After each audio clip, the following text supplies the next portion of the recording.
about that, what we're trying to do is to start looking at a situation where we see that we have different cultures and why it may be important that we learn something about other cultures, especially if we work from it.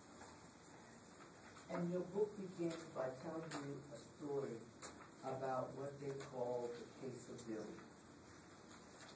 And they talk about what they call a case, a court-appointed special advocate. Now, what happened? Okay. Well, that court-appointed special advocate is something like, we have some in New Jersey, I believe, but there's something like a diaper's work law. It's just like a social work. Okay. Now, what happened is that she went into this home, and she was supposed to evaluate the home to see whether or not the home was fit for this particular child. And when she went into the home, and she did her observation, remember we talked about that one of the types of research that you do is something like participant observation. Okay? Remember, see, that's like a research. And we expect people to go with the same kind of attitude that you would go if you were a researcher. And she went in, and when she came back, she wrote a report. It's very similar to what you would do if you were an anthropologist or you were studying a culture or looking at phenomena in a culture. Okay? And so it seems to me that when she got finished, she said that the home was unfit for this child for a couple of reasons. Okay? One, child did not have a space of his own. That is to say, he didn't have a bed or a room to sleep in by himself. Okay? So he had no space where he could go and chill out on his own. Okay, that's number one. Number two, he didn't seem to really relate to his mother. He related to his grandmother. But even that was in a poor way, because he seemed like he was afraid of her, because he would never look her in the eye whenever he spoke to her. He'd always hold his head down. Okay? And it seemed like there was a third thing here that they said. I'm blocking it at the moment. Okay, it's right in the text. But she pointed out that these were the things that were wrong. Let me see if I see what I'm saying. Okay, yes. Okay, so now, his mother wasn't the primary caregiver, and the grandmother he seemed to be afraid of. So she recommended that Billy be removed. Okay? For all of these reasons, I guess in our term, he was being psychologically or emotionally abused. Okay? That's what we would conclude, he's emotionally abused. So what happened is that the book points out that, wait a minute, our problem is twofold. One, Billy was a Native American, okay, of a particular tribe. And in that tribe, what you don't do is leave people by themselves. Many people don't do that. There are cultures all over the world that everything takes place communally. Okay? Children are never left alone. Okay? The best children could hope for is that they're out playing with other children. But even then, they're not in isolation. So there's always somebody around for the children. Two, everybody slept together, and they saw that they don't see sleeping by yourself as a premium. They see sleeping together as the premium. And especially in terms of space and things of that nature. We have many cultures that do that. Okay? Now, thirdly, that culture, the grandparent always took care of the children, not the parent. Okay? We have many cultures like that, where the grandparents take care of the grandchildren. Many, many cultures. Okay? The grandparent takes care of the children, okay? Not the parent. Okay? And fourth, what happened is that whenever the person would cast their eyes, this culture is one of the few cultures that talk about you must look a person in the eye so that they know you're telling the truth. In other cultures, that's very disrespectful when you look somebody straight in the eye. Nobody does that. Okay? Nobody. All right? But we do that in this culture. And so what the book is trying to say is that you've got to recognize this kind of cultural diversity. When you go out, and has she known something about that culture, she would have recognized that that particular culture says the way that we put forth a healthy individual, the way we set forth our societal values, the way that we do these things to keep our culture going is this way. And she did not know that. I'm saying she did because they said she. But the point is that we are supposed to try to take those things into consideration. Okay? Now,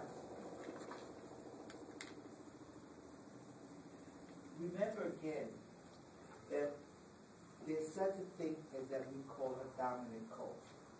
And one of the things that we do is that when we talk about the U.S. culture, or any culture, we act as though it's one homogeneous culture. And that is not necessarily the case. Because inside of the culture, there'll be a lot of subcultures. Okay? And so that all that they do is that all of the subcultures, in terms of the dominant culture, they share some of the features. Okay? So you might say, yes, this is the way the U.S. culture appears to be. Okay? And that's when we try to push around all over the world. Like if you were in another country, you would never think that there was poverty in this country if you watch television. You would never ever know that there's poverty. Okay? Because we don't show poverty. We don't show United States poverty on other parts of the world. Okay? When we sit around and even the television shows that we have, I don't know that we spend a lot of time showing ghettos. No. Okay. Is that right? Okay? But look at what happens. When you watch the television, you will know that I don't care who the person are, if the person is a secretary working for some firm, she has a fabulous apartment. The police officer has a fabulous house. Okay? They don't have things all over the floor when you walk in the house. We're always immaculate. And things in place, they got the latest techniques on it. If the man is a nurse, he's got a fabulous apartment. Everybody drives big cars. That's not reality, but that's what we push all over the world. And then I met a person one time who had come from Africa, and they were over there. I think they were showing a Ford Mustang. That's how old long ago it was. And he says, "Oh, they're over there envying this Ford Mustang. So that's the beautiful part of the world." And when he came over here, he discovered the Ford Mustang wasn't tracked. Okay, we had 40 cars, better Ford Mustang, prettier, bigger, and everything else. Okay, but the point is that we still push off. We put forth the dominant culture is what gets out, and those are the kinds of things that we will sit around and export to other countries. This is what other countries complain about. Because in addition to exporting that, we export our, not only standard of living, but our lifestyle. Okay? Our lifestyle of, say, equality and democracy, things that we want to put around the country on the globe. Okay? Now notice that the point here is that the dominant culture permeates the society. And it represents those, again, the position of the people who are in power. Okay? Now remember that in that we have our subcultures, and they are associated with smaller groups in a society that have distinct norms, values, and lifestyles that set them apart from the dominant culture. Okay? Now, we know, for instance, that most of the dominant culture, let's say, is dominated from the viewpoint of the white male. Okay? That is starting to change. Okay?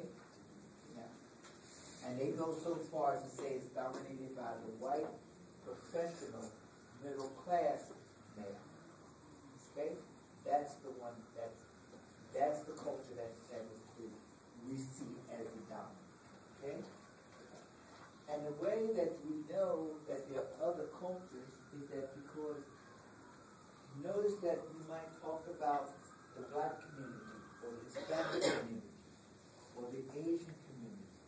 But those are the things that let you know that there are other cultures embedded inside of what we call the dominant culture. Okay?